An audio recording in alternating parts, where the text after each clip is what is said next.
ಆಫೀಸ್ನಲ್ಲಿ ಸಿಜೆ ರಾಯ್ ಆತ್ಮಹತ್ಯೆ ಮಾಡಿಕೊಂಡಿದ್ರು. ಇದೀಗ ಆತ್ಮಹತ್ಯೆಯ ಬಳಿಕ ಪೊಲೀಸರು ತನಿಖೆಯನ್ನು ಮುಂದುವರೆಸಿದ್ದಾರೆ. 12ಕ್ಕೂ ಹೆಚ್ಚು ರಾಯ್ ಆಪ್ತರಿಗೆ ಪೊಲೀಸರು ಸರಣಿ ಪ್ರಶ್ನೆಗಳನ್ನು ಮಾಡ್ತಾ ಇದ್ದಾರೆ. ರಾಯ್ ಎಲ್ಲ ಸ್ನೇಹಿತರ ಬಾಯಲ್ಲೂ ಒಂದೇ ಮಾತು, ಐಟಿ ಅಧಿಕಾರಿಗಳ ದಾಳಿಯಿಂದ ಕುಗ್ಗಿದ್ರು ಸಿಜೆ ರಾಯ್ ಅಂತ ಅವರ ಸ್ನೇಹಿತರು ಹೇಳಿದ್ದಾರೆ. ಐಟಿ ದಾಳಿ ಬಳಿಕ ಖಿನ್ನತೆಗೊಳಗಾಗಿದ್ರಂತೆ ಸಿಜೆ ರಾಯ್. ಏನೆಲ್ಲ ಒತ್ತಡಗಳಿತ್ತು, ಬೇರೆ ಏನೆಲ್ಲ ಒತ್ತಡಗಳಿತ್ತು? ಐಟಿ ದಾಳಿ ಆದ ತಕ್ಷಣ ಯಾರು ಖಿನ್ನತೆಗೊಳಗಾಗಲ್ಲ. ಐಟಿ ದಾಳಿ ಆಯ್ತು ಅಂದ್ರೆ ಒತ್ತಡ ಏನಿತ್ತು ಅನ್ನೋದು ಪ್ರಶ್ನೆ ಬರುತ್ತೆ. ಯಾವ ಕಡೆಯಿಂದ ಒತ್ತಡ ಇತ್ತು? ಯಾವ್ದಾದ್ರೂ ರಾಜಕಾರಣಿಯ ಕಡೆಯಿಂದ ಒತ್ತಡ ಇತ್ತಾ, ಅಥವಾ ಅವರ ಮಾಹಿತಿಯನ್ನ ಲೀಕ್ ಮಾಡಬೇಕಾ ಮಾಡಬಾರ್ದಾ ಅಂತ ಒತ್ತಡ ಇತ್ತಾ? ಏನು ಒತ್ತಡ ಇತ್ತು ಅವ್ರ ಮೇಲೆ?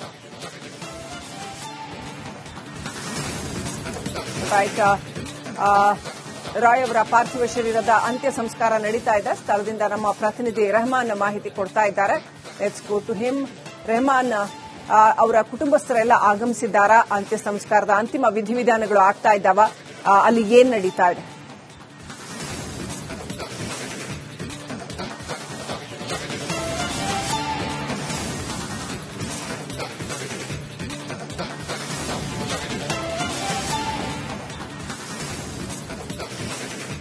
ಎಸ್ ಶ್ರೀಲಕ್ಷ್ಮಿ, ಈಗಾಗಲೇ ಕೂಡ ಏನ್ ನೇಚರ್ಸ್ ಕ್ಲಬ್ ಇದೆ ಅಲ್ಲಿ ಅಂತಿಮ ಒಂದು ಸಂಸ್ಕಾರಕ್ಕೆ ಎಲ್ಲಾ ರೀತಿಯಾದಂತಹ ಸಿದ್ಧತೆಗಳನ್ನ ಬೆಳಗಿನಿಂದಲೂ ಕೂಡ ಮಾಡ್ತಾ ಇದ್ರು. ನೀವು ನೋಡ್ತಾ ಇರಬಹುದು ಇಲ್ಲಿ ಏನ್ ಈ ಒಂದು ಕ್ಲಬ್ ಅಲ್ಲಿ ಅಂತಿಮ ಸಂಸ್ಕಾರಕ್ಕೆ ಎಲ್ಲ ಸಿದ್ಧತೆಯನ್ನು ಮಾಡಿದ್ದಾರೆ. ಮತ್ತೆ ಸಾರ್ವಜನಿಕ ದರ್ಶನಕ್ಕೂ ಕುಟುಂಬದವರ ದರ್ಶನಕ್ಕೂ ಕೂಡ ವ್ಯವಸ್ಥೆಯನ್ನ ಮಾಡಿದ್ರು.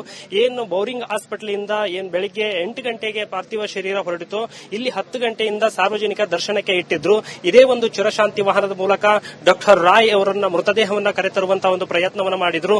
ಈಗ ಇಲ್ಲಿ ಅಂತಿಮ ದರ್ಶನಕ್ಕೆ 10 ಗಂಟೆಯಿಂದ 2 ಗಂಟೆವರೆಗೂ ಕೂಡ ಅವರ ಕುಟುಂಬದವರು ಸಾರ್ವಜನಿಕರ ಅಂತಿಮ ದರ್ಶನಕ್ಕೆ ವ್ಯವಸ್ಥೆಯನ್ನು ಮಾಡಿದ್ರು. ನೀವು ನೋಡ್ತಾ ಇರಬಹುದು ಇದೇ ಒಂದು ಚಿರಶಾಂತಿ ವಾಹನದ ಮೂಲಕ ಬಂತು.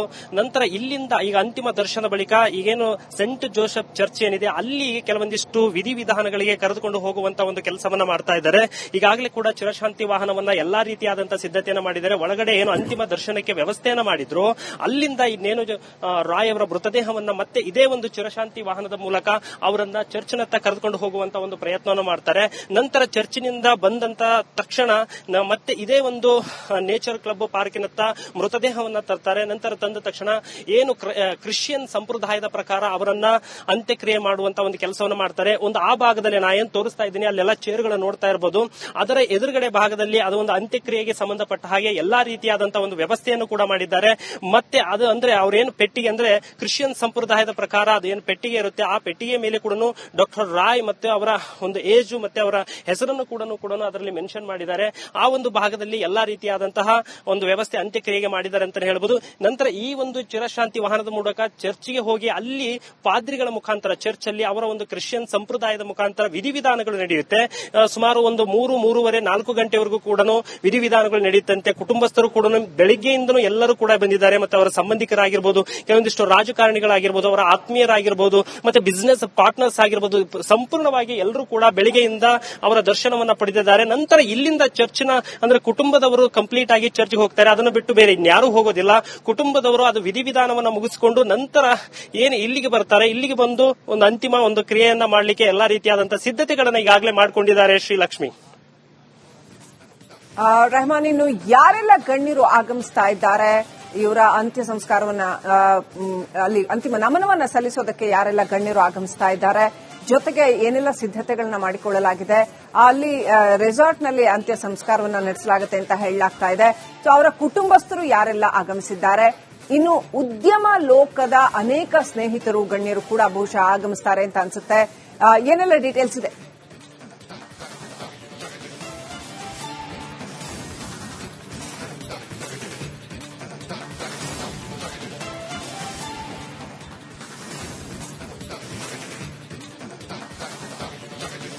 ಎಸ್ ಶ್ರೀಲಕ್ಷ್ಮಿ, ಅವರ ಉದ್ಯಮ ಲೋಕದಲ್ಲಿ ಸಾಕಷ್ಟು ಜನರನ್ನ ಅವರು ಸಂಪಾದನೆ ಮಾಡಿದ್ದಾರೆ. ಯಾಕಂದ್ರೆ ರಾಯ್ ಅವರು ಕೇವಲ ರಾಜ್ಯಕ್ಕೆ ರಾಷ್ಟ್ರಕ್ಕೆ ಮಾತ್ರ ಸೀಮಿತವಾಗಿರಲ್ಲ, ವಿದೇಶದಿಂದಲೂ ಕೂಡ ಅವರ ಉದ್ಯಮದ ಪಾರ್ಟ್ನರ್ಸ್ ಕೂಡ ಅವರ ಅಂತಿಮ ಸಂಸ್ಕಾರಕ್ಕೆ ಬಂದಿದ್ದಾರೆ ಅಂತ ಹೇಳಬಹುದು. ಮತ್ತೆ ಅವರ ಕುಟುಂಬಸ್ಥರು, ಅವರ ಮಕ್ಕಳಾಗಿರಬಹುದು, ಅವರ ಒಂದು ರಿಲೇಷನ್ ಯಾರಿದ್ದಾರೆ ಪ್ರತಿಯೊಬ್ಬರು ಕೂಡ ಬಂದಿದ್ದಾರೆ.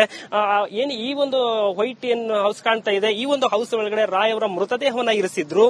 ಇಲ್ಲಿ ಏನು ಈ ಒಂದು ವೈಟ್ ಹೌಸ್ ಮುಖಾಂತರ ಇಲ್ಲೇ ಕೆಲವು ಕೂಗಳತೆ ದೂರದಲ್ಲಿರುವಂತಹ ಒಂದು ವ್ಯವಸ್ಥೆಯನ್ನು ಕೂಡ ಮಾಡಿದ್ದಾರೆ. ಈಗಾಗಲೇ ಮತ್ತೆ ರಾಜಕಾರಣಿ ರಾಜಕಾರಣಿಗಳಿಗೆ ಸಂಬಂಧಪಟ್ಟ ಹಾಗೆ ನಲ್ಪಾಡ್ ಹ್ಯಾರಿಸ್, ಮೊಹಮ್ಮದ್ ನಲ್ಪಾಡ್ ಅವರು ಕೂಡ ಮೇನ್ ಇಲ್ಲಿದ ಜವಾಬ್ದಾರಿಯನ್ನ ಅವರೇ ವಹಿಸಿಕೊಂಡಿದ್ದಾರೆ. ನಲ್ಪಾಡ್ ಅವರು ಅವರ ಒಂದು ಪಾರ್ಥಿವ ಶರೀರದ ಪಕ್ಕದಲ್ಲಿ ನಿಂತ್ಕೊಂಡು ಎಲ್ಲ ಒಂದು ಜವಾಬ್ದಾರಿಯನ್ನು ಕೂಡ ವಹಿಸಿರುವುದಂತ ನಾವು ನೋಡ್ತಾ ಇರಬಹುದು. ಆ ಒಂದು ಜವಾಬ್ದಾರಿಯನ್ನು ಅವರೇ ವಹಿಸಿದ್ದಾರೆ. ಮತ್ತೆ ಕೆಲವೊಂದಿಷ್ಟು ರಾಜಕಾರಣಿಗಳು ಕೂಡ ಈಗ ಸದ್ಯಕ್ಕೆ ರಾಮಲಿಂಗ ರೆಡ್ಡಿ ಅವರು ಕೂಡ ಒಂದು ಸ್ಥಳಕ್ಕೆ ಬಂದು ಅವರ ದರ್ಶನವನ್ನ ಪಡೆದರು. ಕೆಲವೊಂದಿಷ್ಟು ಸಿನಿಮಾಗೆ ಸಂಬಂಧಪಟ್ಟ ಹಾಗೆ ನಟ ನಟಿಯರು ಕೂಡ ಬಂದು ಅವರ ದರ್ಶನವನ್ನ ಪಡೆದರು. ನೋಡ್ತಾ ಇರಬಹುದು ಇನ್ನೂ ಸಾಕಷ್ಟು ಗಣ್ಯರು ಬರ್ತಾ ಇದ್ದಾರೆ. ನೋಡ್ತಾ ಇರಬಹುದು ನೀವು ಈ ಒಂದು ಅಂದ್ರೆ ಇನ್ನು ಅಂತಿಮ ದರ್ಶನ ಪಡೆಯಲಿಕ್ಕೆ ಅವರ ಕುಟುಂಬಸ್ಥರಾಗಿರಬಹುದು, ಮತ್ತೆ ಅವರ ಒಂದು ಬಿಸಿನೆಸ್ ಪಾರ್ಟ್ನರ್ಸ್ ಆಗಿರಬಹುದು, ಎಲ್ಲರೂ ಕೂಡ ಈ ಒಂದು ಏನಿಲ್ಲಿ ನೇಚರ್ಸ್ ಕ್ಲಬ್ ಇದೆ ಇಲ್ಲಿ ವ್ಯವಸ್ಥೆಯನ್ನು ಮಾಡಿದ್ದಾರೆ. ಈ ಭಾಗದತ್ತ ಎಲ್ಲರೂ ಕೂಡ ಬರ್ತಾ ಇದ್ದಾರೆ ಅವರ ದರ್ಶನವನ್ನು ನೋಡ್ತಾ ಇರಬಹುದು. ಮಹಾರಾಷ್ಟ್ರ ಪಾಸಿಂಗ್ ಇರುವಂತದ್ದು ಅಂದ್ರೆ ಹೊರ ರಾಜ್ಯದಿಂದಲೂ ಕೂಡ ಬರ್ತಾ ಇದ್ದಾರೆ, ಹೊರದೇಶದಿಂದಲೂ ಕೂಡ ಫ್ಲೈಟ್ ಮುಖಾಂತರ ಅವರ ದರ್ಶನಕ್ಕೆ ಬಂದ್ರು. ಈಗ ನೋಡ್ತಾ ಇರಬಹುದು MH01 ED 0009 ಅಂತ ಮಹಾರಾಷ್ಟ್ರದ ಒಂದು ವೆಹಿಕಲ್ ಕೂಡ ಬಂದಿದೆ ಅಂತಾನೆ ಹೇಳ್ಬೋದು. ಕಂಪ್ಲೀಟ್ ಆಗಿ ಅವರ ಒಂದು ಸ್ನೇಹ ಬಳಗ ಏನಿದೆ ಅವರೆಲ್ಲರೂ ಕೂಡ ರಾಯ್ ಅವರ ದರ್ಶನ ಪಡೆಯಲಿಕ್ಕೆ ಬರ್ತಾ ಇದ್ದಾರೆ ಅಂತಾನೆ ಹೇಳ್ಬೋದು. Srilakshmi. Right, thank you Raman. ಡೀಟೇಲ್ಸ್ಗಾಗಿ ಹೊಸೂರು ರೋಡ್ನಲ್ಲಿ ತಮ್ಮ ಆಫೀಸ್ನಲ್ಲಿ ಸಿಜೆ ರಾಯ್ ಆತ್ಮಹತ್ಯೆ ಮಾಡಿಕೊಂಡಿದ್ರು. ಇದೀಗ ಆತ್ಮಹತ್ಯೆಯ ಬಳಿಕ ಪೊಲೀಸರು ತನಿಖೆಯನ್ನು ಮುಂದುವರೆಸಿದ್ದಾರೆ. 12ಕ್ಕೂ ಹೆಚ್ಚು ರಾಯ್ ಆಪ್ತರಿಗೆ ಪೊಲೀಸರು ಸರಣಿ ಪ್ರಶ್ನೆಗಳನ್ನು ಮಾಡ್ತಾ ಇದ್ದಾರೆ. ರಾಯ್ ಎಲ್ಲ ಸ್ನೇಹಿತರ ಬಾಯಲ್ಲೂ ಒಂದೇ ಮಾತು, ಐಟಿ ಅಧಿಕಾರಿಗಳ ದಾಳಿಯಿಂದ ಕುಗ್ಗಿದ್ರು ಸಿಜೆ ರಾಯ್ ಅಂತ ಅವರ ಸ್ನೇಹಿತರು ಹೇಳಿದ್ದಾರೆ. ಐಟಿ ದಾಳಿ ಬಳಿಕ ಖಿನ್ನತೆಗೊಳಗಾಗಿದ್ರಂತೆ ಸಿಜೆ ರಾಯ್. ಏನೆಲ್ಲ ಒತ್ತಡಗಳಿತ್ತು, ಬೇರೆ ಏನೆಲ್ಲ ಒತ್ತಡಗಳಿತ್ತು? ಐಟಿ ದಾಳಿ ಆದ ತಕ್ಷಣ ಯಾರು ಖಿನ್ನತೆಗೊಳಗಾಗಲ್ಲ. ಐಟಿ ದಾಳಿ ಆಯ್ತು ಅಂದ್ರೆ ಒತ್ತಡ ಏನಿತ್ತು ಅನ್ನೋದು ಪ್ರಶ್ನೆ ಬರುತ್ತೆ. ಯಾವ ಕಡೆಯಿಂದ ಒತ್ತಡ ಇತ್ತು? ಯಾವ್ದಾದ್ರೂ ರಾಜಕಾರಣಿಯ ಕಡೆಯಿಂದ ಒತ್ತಡ ಇತ್ತಾ, ಅಥವಾ ಅವರ ಮಾಹಿತಿಯನ್ನ ಲೀಕ್ ಮಾಡಬೇಕಾ ಮಾಡಬಾರ್ದಾ ಅಂತ ಒತ್ತಡ ಇತ್ತಾ? ಏನು ಒತ್ತಡ ಇತ್ತು ಅವ್ರ ಮೇಲೆ? ರೈಟ್, ರಾಯ್ ಅವರ ಪಾರ್ಥಿವ ಶರೀರದ ಅಂತ್ಯ ಸಂಸ್ಕಾರ ನಡೀತಾ ಇದೆ. ಸ್ಥಳದಿಂದ ನಮ್ಮ ಪ್ರತಿನಿಧಿ ರೆಹಮಾನ್ ಮಾಹಿತಿ ಕೊಡ್ತಾ ಇದ್ದಾರೆ. Let's go to him. Rahman, ಅವರ ಕುಟುಂಬಸ್ಥರೆಲ್ಲ ಆಗಮಿಸಿದ್ದಾರಾ? ಅಂತ್ಯ ಸಂಸ್ಕಾರದ ಅಂತಿಮ ವಿಧಿವಿಧಾನಗಳು ಆಗ್ತಾ ಇದ್ದಾವ? ಅಲ್ಲಿ ಏನ್ ನಡೀತಾ ಇದೆ?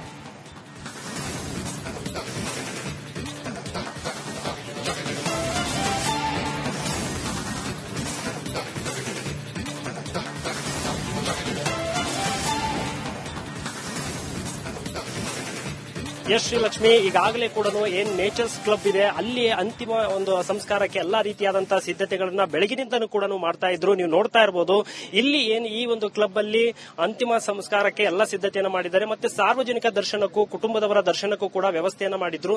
ಏನು ಬೌರಿಂಗ್ ಹಾಸ್ಪಿಟಲ್ ಇಂದ ಏನ್ ಬೆಳಿಗ್ಗೆ 8 ಗಂಟೆಗೆ ಪಾರ್ಥಿವ ಶರೀರ ಹೊರಟಿತು, ಇಲ್ಲಿ 10 ಗಂಟೆಯಿಂದ ಸಾರ್ವಜನಿಕ ದರ್ಶನಕ್ಕೆ ಇಟ್ಟಿದ್ರು. ಇದೇ ಒಂದು ಚಿರಶಾಂತಿ ವಾಹನದ ಮೂಲಕ ಡಾಕ್ಟರ್ ರಾಯ್ ಅವರನ್ನ ಮೃತದೇಹವನ್ನ ಕರೆತರುವಂತಹ ಒಂದು ಪ್ರಯತ್ನವನ್ನ ಮಾಡಿದ್ರು. ಈಗ ಇಲ್ಲಿ ಅಂತಿಮ ದರ್ಶನಕ್ಕೆ 10 ಗಂಟೆಯಿಂದ 2 ಗಂಟೆವರೆಗೂ ಕೂಡ ಅವರ ಕುಟುಂಬದವರು ಸಾರ್ವಜನಿಕರ ಅಂತಿಮ ದರ್ಶನಕ್ಕೆ ವ್ಯವಸ್ಥೆಯನ್ನು ಮಾಡಿದ್ರು. ನೀವು ನೋಡ್ತಾ ಇರಬಹುದು ಇದೇ ಒಂದು ಚಿರಶಾಂತಿ ವಾಹನದ ಮೂಲಕ ಬಂತು.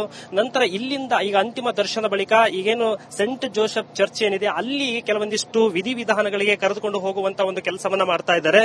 ಈಗಾಗಲೇ ಕೂಡ ಚಿರಶಾಂತಿ ವಾಹನವನ್ನ ಎಲ್ಲಾ ರೀತಿಯಾದಂತಹ ಸಿದ್ಧತೆಯನ್ನು ಮಾಡಿದ್ದಾರೆ. ಒಳಗಡೆ ಏನು ಅಂತಿಮ ದರ್ಶನಕ್ಕೆ ವ್ಯವಸ್ಥೆಯನ್ನ ಮಾಡಿದ್ರು, ಅಲ್ಲಿಂದ ಇನ್ನೇನು ರಾಯ್ ಅವರ ಮೃತದೇಹವನ್ನ ಮತ್ತೆ ಇದೇ ಒಂದು ಚಿರಶಾಂತಿ ವಾಹನದ ಮೂಲಕ ಅವರನ್ನ ಚರ್ಚ್ನತ್ತ ಕರೆದುಕೊಂಡು ಹೋಗುವಂತ ಒಂದು ಪ್ರಯತ್ನವನ್ನು ಮಾಡ್ತಾರೆ.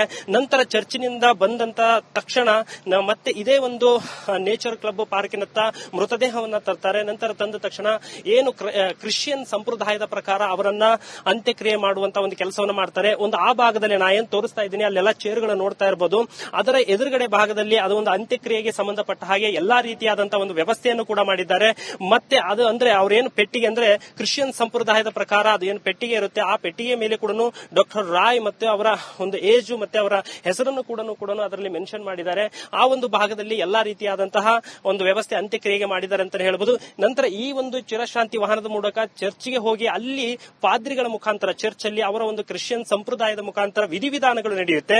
ಸುಮಾರು ಒಂದು 3-3:30-4 ಗಂಟೆವರೆಗೂ ಕೂಡ ವಿಧಿವಿಧಾನಗಳು ನಡೆಯುತ್ತಂತೆ. ಕುಟುಂಬಸ್ಥರು ಕೂಡ ಬೆಳಿಗ್ಗೆಯಿಂದನೂ ಎಲ್ಲರೂ ಕೂಡ ಬಂದಿದ್ದಾರೆ. ಮತ್ತೆ ಅವರ ಸಂಬಂಧಿಕರಾಗಿರ್ಬೋದು, ಕೆಲವೊಂದಿಷ್ಟು ರಾಜಕಾರಣಿಗಳಾಗಿರ್ಬೋದು, ಅವರ ಆತ್ಮೀಯರಾಗಿರ್ಬೋದು, ಮತ್ತೆ ಬಿಸಿನೆಸ್ ಪಾರ್ಟ್ನರ್ಸ್ ಆಗಿರ್ಬೋದು, ಸಂಪೂರ್ಣವಾಗಿ ಎಲ್ಲರೂ ಕೂಡ ಬೆಳಿಗ್ಗೆಯಿಂದ ಅವರ ದರ್ಶನವನ್ನ ಪಡೆದಿದ್ದಾರೆ. ನಂತರ ಇಲ್ಲಿಂದ ಚರ್ಚ್ನ ಅಂದ್ರೆ ಕುಟುಂಬದವರು ಕಂಪ್ಲೀಟ್ ಆಗಿ ಚರ್ಚ್ಗೆ ಹೋಗ್ತಾರೆ. ಅದನ್ನು ಬಿಟ್ಟು ಬೇರೆ ಇನ್ಯಾರೂ ಹೋಗೋದಿಲ್ಲ. ಕುಟುಂಬದವರು ಅದು ವಿಧಿವಿಧಾನವನ್ನ ಮುಗಿಸಿಕೊಂಡು ನಂತರ ಏನು ಇಲ್ಲಿಗೆ ಬರ್ತಾರೆ. ಇಲ್ಲಿಗೆ ಬಂದು ಒಂದು ಅಂತಿಮ ಒಂದು ಕ್ರಿಯೆಯನ್ನ ಮಾಡಲಿಕ್ಕೆ ಎಲ್ಲಾ ರೀತಿಯಾದಂತಹ ಸಿದ್ಧತೆಗಳನ್ನ ಈಗಾಗಲೇ ಮಾಡಿಕೊಂಡಿದ್ದಾರೆ. ಶ್ರೀಲಕ್ಷ್ಮಿ. ರೆಹಮಾನ್, ಇನ್ನು ಯಾರೆಲ್ಲ ಗಣ್ಯರು ಆಗಮಿಸ್ತಾ ಇದ್ದಾರೆ ಇವರ ಅಂತ್ಯ ಸಂಸ್ಕಾರವನ್ನ ಅಲ್ಲಿ ಅಂತಿಮ ನಮನವನ್ನ ಸಲ್ಲಿಸೋದಕ್ಕೆ ಯಾರೆಲ್ಲ ಗಣ್ಯರು ಆಗಮಿಸ್ತಾ ಇದ್ದಾರೆ? ಜೊತೆಗೆ ಏನೆಲ್ಲ ಸಿದ್ಧತೆಗಳನ್ನ ಮಾಡಿಕೊಳ್ಳಲಾಗಿದೆ, ಅಲ್ಲಿ ರೆಸಾರ್ಟ್ ನಲ್ಲಿ ಅಂತ್ಯ ಸಂಸ್ಕಾರವನ್ನ ನಡೆಸಲಾಗುತ್ತೆ ಅಂತ ಹೇಳಲಾಗ್ತಾ ಇದೆ. ಸೊ ಅವರ ಕುಟುಂಬಸ್ಥರು ಯಾರೆಲ್ಲ ಆಗಮಿಸಿದ್ದಾರೆ, ಇನ್ನು ಉದ್ಯಮ ಲೋಕದ ಅನೇಕ ಸ್ನೇಹಿತರು ಗಣ್ಯರು ಕೂಡ ಬಹುಶಃ ಆಗಮಿಸ್ತಾರೆ ಅಂತ ಅನ್ಸುತ್ತೆ. ಏನೆಲ್ಲ ಡೀಟೇಲ್ಸ್ ಇದೆ?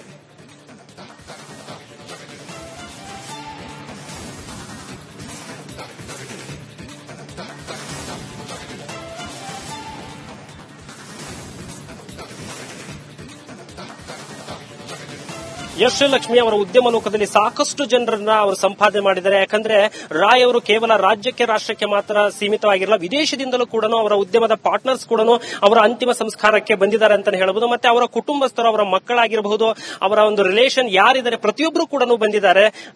ಏನು ಈ ಒಂದು ವೈಟ್ ಏನ್ ಹೌಸ್ ಕಾಣ್ತಾ ಇದೆ, ಈ ಒಂದು ಹೌಸ್ ಒಳಗಡೆ ರಾಯ್ ಅವರ ಮೃತದೇಹವನ್ನ ಇರಿಸಿದ್ರು. ಇಲ್ಲಿ ಏನು ಈ ಒಂದು ವೈಟ್ ಹೌಸ್ ಮುಖಾಂತರ ಇಲ್ಲೇ ಕೆಲವು ಕೂಗಳತೆ ದೂರದಲ್ಲಿರುವಂತಹ ಒಂದು ವ್ಯವಸ್ಥೆಯನ್ನು ಕೂಡ ಮಾಡಿದ್ದಾರೆ. ಈಗಾಗಲೇ ಮತ್ತೆ ರಾಜಕಾರಣಿಗಳು ಸಂಬಂಧಪಟ್ಟ ಹಾಗೆ ನಲ್ಪಾಡ್ ಹ್ಯಾರಿಸ್, ಮೊಹಮ್ಮದ್ ನಲ್ಪಾಡ್ ಅವರು ಕೂಡ ಮೇನ್ ಇಲ್ಲಿದ ಜವಾಬ್ದಾರಿಯನ್ನ ಅವರೇ ವಹಿಸಿಕೊಂಡಿದ್ದಾರೆ. ನಲ್ಪಾಡ್ ಅವರ ಒಂದು ಪಾರ್ಥಿವ ಶರೀರದ ಪಕ್ಕದಲ್ಲಿ ನಿಂತ್ಕೊಂಡು ಎಲ್ಲ ಒಂದು ಜವಾಬ್ದಾರಿಯನ್ನು ಕೂಡ ವಹಿಸಿರುವುದಂತ ನಾವು ನೋಡ್ತಾ ಇರಬಹುದು. ಆ ಒಂದು ಜವಾಬ್ದಾರಿಯನ್ನು ಅವರೇ ವಹಿಸಿದ್ದಾರೆ. ಮತ್ತೆ ಕೆಲವೊಂದಿಷ್ಟು ರಾಜಕಾರಣಿಗಳು ಕೂಡ ಈಗ ಸದ್ಯಕ್ಕೆ ರಾಮಲಿಂಗ ರೆಡ್ಡಿ ಅವರು ಕೂಡ ಒಂದು ಸ್ಥಳಕ್ಕೆ ಬಂದು ಅವರ ದರ್ಶನವನ್ನ ಪಡೆದರು. ಕೆಲವೊಂದಿಷ್ಟು ಸಿನಿಮಾಗೆ ಸಂಬಂಧಪಟ್ಟ ಹಾಗೆ ನಟ ನಟಿಯರು ಕೂಡ ಬಂದು ಅವರ ದರ್ಶನವನ್ನ ಪಡೆದರು. ನೋಡ್ತಾ ಇರಬಹುದು, ಇನ್ನೂ ಸಾಕಷ್ಟು ಗಣ್ಯರು ಬರ್ತಾ ಇದ್ದಾರೆ. ನೋಡ್ತಾ ಇರಬಹುದು ನೀವು ಈ ಒಂದು ಅಂದ್ರೆ ಇನ್ನು ಅಂತಿಮ ದರ್ಶನ ಪಡೆಯಲಿಕ್ಕೆ ಅವರ ಕುಟುಂಬಸ್ಥರಾಗಿರಬಹುದು, ಮತ್ತೆ ಅವರ ಒಂದು ಬಿಸಿನೆಸ್ ಪಾರ್ಟ್ನರ್ಸ್ ಆಗಿರಬಹುದು, ಎಲ್ಲರೂ ಕೂಡ ಈ ಒಂದು ಏನಿಲ್ಲಿ ನೇಚರ್ಸ್ ಕ್ಲಬ್ ಇದೆ, ಇಲ್ಲಿ ವ್ಯವಸ್ಥೆಯನ್ನು ಮಾಡಿದ್ದಾರೆ. ಈ ಭಾಗದತ್ತ ಎಲ್ಲರೂ ಕೂಡ ಬರ್ತಾ ಇದ್ದಾರೆ ಅವರ ದರ್ಶನವನ್ನು ನೋಡ್ತಾ ಇರಬಹುದು. ಮಹಾರಾಷ್ಟ್ರ ಪಾಸಿಂಗ್ ಇರುವಂತದ್ದು, ಅಂದ್ರೆ ಹೊರ ರಾಜ್ಯದಿಂದಲೂ ಕೂಡ ಬರ್ತಾ ಇದ್ದಾರೆ, ಹೊರದೇಶದಿಂದಲೂ ಕೂಡ ಫ್ಲೈಟ್ ಮುಖಾಂತರ ಅವರ ದರ್ಶನಕ್ಕೆ ಬಂದ್ರು. ಈಗ ನೋಡ್ತಾ ಇರಬಹುದು MH01 ED 0009 ಅಂತ ಮಹಾರಾಷ್ಟ್ರದ ಒಂದು ವೆಹಿಕಲ್ ಕೂಡ ಬಂದಿದೆ ಅಂತಾನೆ ಹೇಳ್ಬೋದು. ಕಂಪ್ಲೀಟ್ ಆಗಿ ಅವರ ಒಂದು ಸ್ನೇಹ ಬಳಗ ಏನಿದೆ ಅವರೆಲ್ಲರೂ ಕೂಡ ರಾಯ್ ಅವರ ದರ್ಶನ ಪಡೆಯಲಿಕ್ಕೆ ಬರ್ತಾ ಇದ್ದಾರೆ ಅಂತಾನೆ ಹೇಳ್ಬೋದು. Srilakshmi, right, thank you Raman details